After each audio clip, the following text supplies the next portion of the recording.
কাবা শরীফ? না রে না, তাহলে এটা কোন মসজিদ দাদু? এটা হলো মসজিদুল আকসা। কি সুন্দর!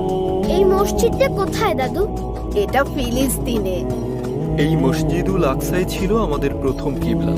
কিন্তু সেদিন যে বলেছিলে আমাদের কিবলা হলো কাবা শরীফ, আমরা তো কাবা শরীফের দিকে ফিরে নামাজ পড়ি।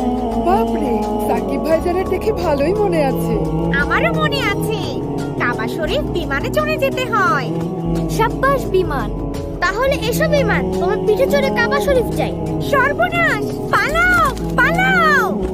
শোনো সাকিব, আমাদের শেষ নবী হযরত মুহাম্মদ সাল্লাল্লাহু আলাইহি ওয়াসাল্লাম আল্লাহর আদেশে প্রথমে এই মসজিদুল আকসার দিকে মুখ করেই নামাজ পড়তেন।